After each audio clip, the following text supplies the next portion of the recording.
In this pencast, we're going to be learning about volumes of solids. So this problem says, an ice cube is dropped into a glass that is roughly a right cylinder with an 8 centimeter diameter.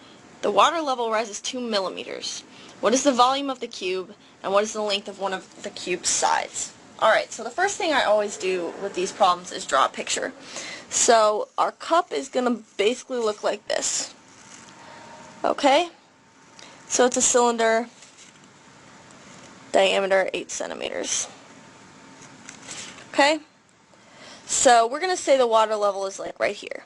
Right? So then after we drop the ice cube in, it says the water level rises 2 millimeters. So instead of being right here, the water level is now right here. Alright? So in order to find out what the volume of that cube is, we need to find the volume of this area right in here. So this is basically like a mini cylinder. Okay? So it's going to look like this. And we know that its diameter is still going to be 8 centimeters. And its height right here is going to be 2 millimeters, because that's how high the water level rose.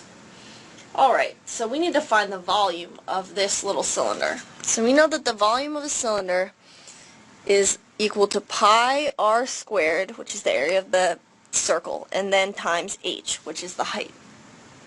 Alright, so the first thing we need to do is figure out whether we want to use centimeters or millimeters as our units. So let's just say we want to use centimeters. So we need to do some dimensional analysis to get this 2 millimeters into centimeters. So let's do that first. So we have 2 millimeters over 1, right? And then we know that there are 10 millimeters in 1 centimeter. So our millimeters cancel out, and we're left with 0.2 centimeters. Alright, so now we can go ahead and figure this volume out. So the volume is equal to pi r squared h. But we actually only know the diameter. So we know that the diameter is equal to twice the radius, which is equal to 8. So the radius is equal to 4 centimeters.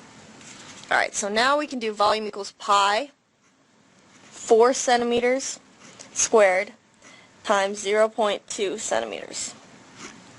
Alright, so when we do that in your calculator, remember that pi is equal to 3.14, we get 10.048 centimeters squared.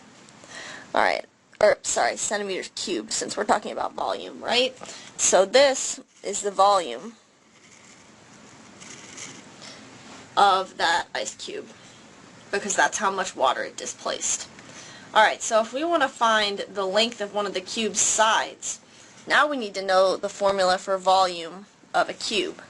So we know that cubes are basically made up of squares. So we know the volume of a cube is equal to s cubed, where s is the length of one of the sides. So now we know that's equal to 10.048 centimeters cubed. So in order to solve for a side length, we need to take the cubed root of both of these numbers. And that gives us s is equal to 2.16 centimeters.